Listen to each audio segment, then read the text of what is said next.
안녕하세요. 미추홀 환경수다방입니다. 한여름이 지나고 이젠 하늘이 높아지는 가을이네요. 봄과 가을이 짧아지고 있다고는 하지만 대체로 8월 15일이 지나고 나면 어쩜 그렇게 어김없이 바람의 온도가 바뀌는지 여러분들은 신기하지 않나요? 그런데 우리나라도 그렇지만 세계 곳곳에서 기후변화가 일어나고 있잖아요. 사막에서 비가 온다던가, 몇십 년 만에 엄청난 우박이 터졌다거나 이렇게요. 영국의 기후정보 웹사이트 카본 브리프가 수집한 1850년부터 올해 5월까지 이상기후 현상 504건에 대해서 연구 보고서를 분석한 결과 한 400여 개 된다고 하더라고요. 분석한 결과 전체의 71%가량이 인간이 영향을 미친 거라고 결론을 내렸다고 합니다. 옛말에 인간이 제일 무섭다고 했는데 맞는 말인 것 같아요.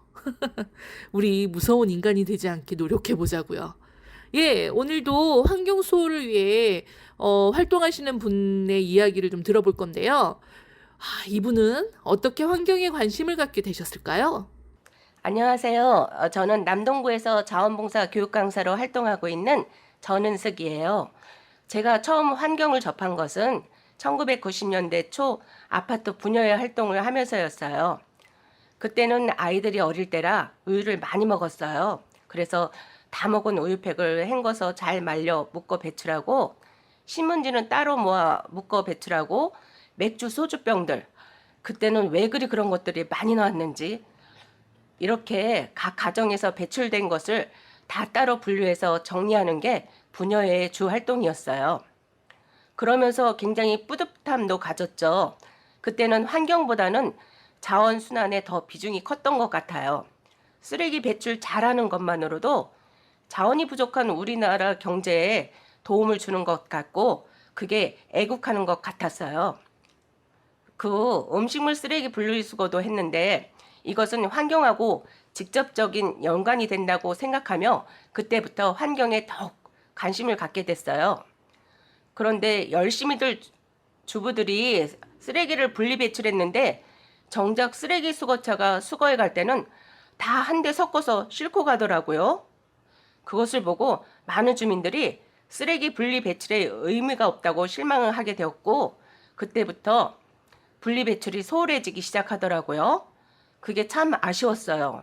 지금은 분리수거를 제대로 하고 있지만 그때부터 제대로 수거를 하였더라면 오늘날 플라스틱 쓰레기 문제가 이렇게 심각해지진 않지 않았을까요?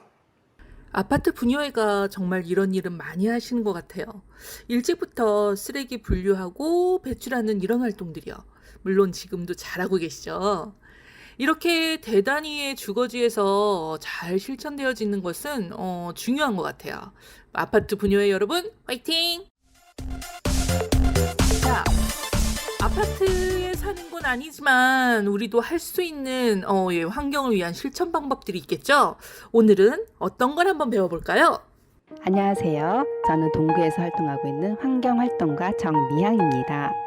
저희 일단 작은 환경 실천으로 집에서 냉장고 관리법을 보통은 이제 쉽게 찾을 수 있게 날짜 분류만 했었었는데요.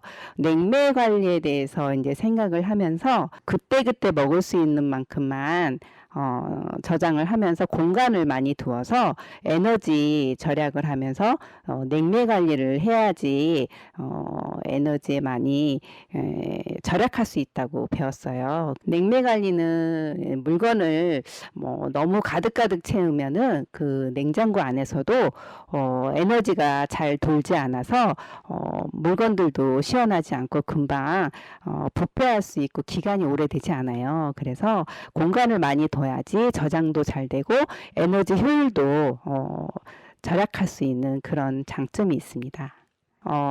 에너지를 내가 뭐 안 쓰는 전기를 이렇게 줄이고 코드를 뽑고 이런 것도 에너지 효율을 많이 높이는 거지만, 이런 그 냉장고에서도 음식물을 가득가득 채우는 것보다 공간을 많이 줘서 냉기가 잘 순환될 수 있도록 음식물을 적게 보관하는 것도 중요하거든요. 냉장고를 돌리기 위해서 온실가스가 많이 생겨요. 그래서 지금 온실가스를 많이 줄이기 운동을 하고 있기 때문에 태양광도 사용하고 이렇게 풍력 발전도 사용하고 이렇게 전기를 줄일 수 있는 방법들을 찾고 있거든요.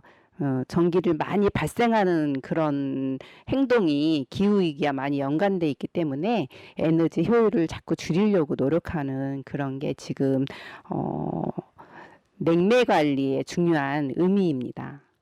그러다 보니까는 이제 충동 구매를 하지 않아야 1+1 상품들도 사지 않고 쓰레기도 생기지 않고 또 냉장고에 들어가는 물건들도 많이 줄이고, 그러면서 새로운 물건을 계속 사는 거에 대해서 자제하는 그런 습관이 생기더라고요.